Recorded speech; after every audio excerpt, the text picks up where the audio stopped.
السلام علیکم ناظرین، آج ہم فرائض چھوڑ کر سیاست کے موضوع پہ پروگرام کر رہے ہیں۔ غریب گھرانہ ہو یا ملک ہو، وجوہات ایک ہی ہوتی ہیں۔ وہ جو کہتے ہیں جیسی عوام ویسے حکمران، کیونکہ عوام میں سے ہی لوگ الیکشن لڑ کر منتخب ہوتے ہیں۔ کوئی دوسرے سیاروں سے آ کر لوگوں نے ووٹ دینے یا الیکشن تو نہیں لڑنے ہوتے، کیونکہ وہ عوام سے ہی منتخب ہوتے ہیں۔ لہٰذا عوام ان کے معاشرتی کردار اور مالی حیثیت سے مکمل واقفیت رکھتے ہیں، اور نمائندے بھی ملکی حالات سے آگاہی رکھتے ہیں۔ ان کے اعلانات اور خواہشیں طاقتوروں کی خواہشوں کے برعکس ہوتی ہیں۔ جہاں سب معززین ہی ہوں اور ملک چلانے کے لیے قومی ادارے فروخت ہو رہے ہوں، جس طرح کوئی گھرانہ جب قرضوں میں جکڑا ہو، اگر اس کے پاس کوئی زمین و جائیداد ہو تو وہ فروخت کر کے اپنی جان چھڑا سکتا ہے، مگر جس کے پاس قرض ادا کرنے کے لیے کوئی چیز نہ ہو تو پھر وہ افراد فروخت کے لیے پیش کر دیے جاتے ہیں۔ ایک بات تو مست ہے، جو حال عوام یا گھرانوں کا ہوگا وہی حال اس ملک کی حکومت کا ہوگا۔ جس طرح گھر چلانے کے لیے سربراہ کی ذمہ داری ہوتی ہے، اسی طرح ملک چلانے کے لیے حاکموں کی ذمہ داری ہوتی ہے۔ گھر یا ملک چلانے کے لیے سربراہوں کو جو مسائل درپیش ہوتے ہیں، ان کا حل صرف انہی کے پاس ہوتا ہے۔ مگر ایک بات طے ہے، قرضے اٹھا کر ملک یا گھر کبھی بھی نہیں چلتے، اور جب ملک کی گاڑی کو روکنے کے لیے بہت بڑی ٹیم بیک کرنے کے لیے دھکا لگا رہی ہو، اگر حکومت نے ملک کو بہتری کی طرف لے کر جانا ہے تو فوری طور پہ سب محکموں کو وردی پہنائے اور سب محکموں سے پائی کا حساب لے، اور کسی بھی ادارے کو دوسروں پہ کسی بھی قسم کی فوقیت حاصل نہ ہو، کیونکہ پہلے جس طریقہ کار کے تحت ملک چلایا جا رہا ہے وہ ناکام ثابت ہو چکا ہے۔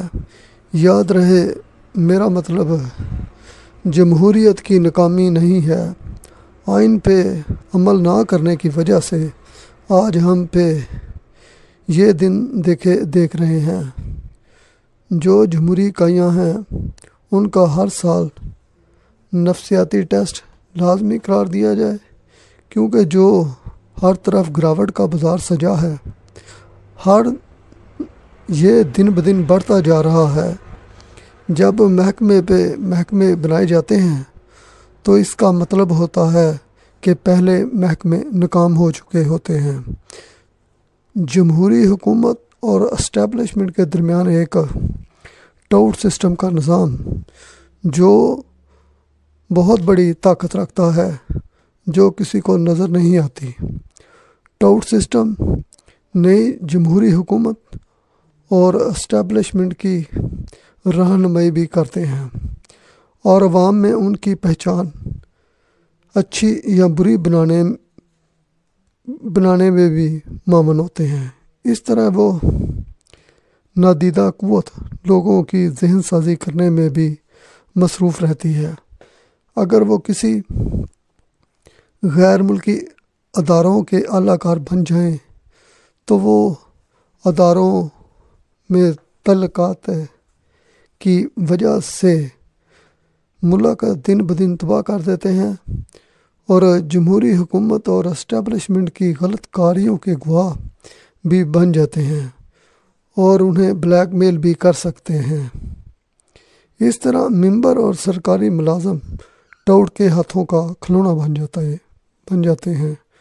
ٹاؤٹ اپنے تعلقات کی وجہ سے سرکاری معلومات دوسرے ملکوں کو بھی بیچ سکتے ہیں۔ جدید ٹیکنالوجی، انٹرنیٹ اور موبائل کے وار سے بھی بچنا ہے، ورنہ پچھلے دنوں جس طرح انڈیا کے بندے قطر میں پکڑے گئے لمحہ فکریہ ہے، اور ہم تو یہاں آپس میں ہی دست و گریباں ہیں، جبکہ انڈیا معیشت کے میدان میں بڑی قوت بن چکا ہے اور ہم دنیا سے قرض اور پبلک سے فنڈ ریزنگ میں مصروف ہیں۔ یاد رہے صلاح الدین ایوبی کے دور میں بھی ایوبی پہ خواتین کے ذریعے اور عوام کو مذہب سے دور کرنے کے لیے جعلی علماء بھیجے جاتے، جو صلاح الدین ایوبی کے شہر میں تعینات بندے، خفیہ بندے جعلی علماء کو تلاش کر لیتے۔ جعلی علماء لوگوں کو 90% باتیں ٹھیک اور چند اپنی طرف سے شامل کر کے ان میں تفرقہ ڈالنے کی کوشش کرتے ہیں۔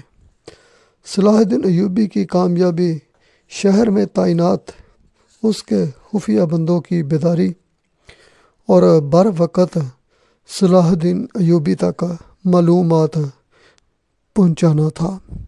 اس طرح ملک کی کامیابی اور ناکامی میں خفیہ اداروں کا بہت بڑا کردار ہوتا ہے، کیونکہ ٹاؤٹ تمام محکموں میں موجود ہیں اور ہمارے سب محکمے دشمن کے نشانے پہ ہیں، اور سب محکموں کو آپ وردی پہنا دیں تاکہ جہاں بھی وہ جائیں اپنی شناخت رکھتے ہوں۔ شکریہ۔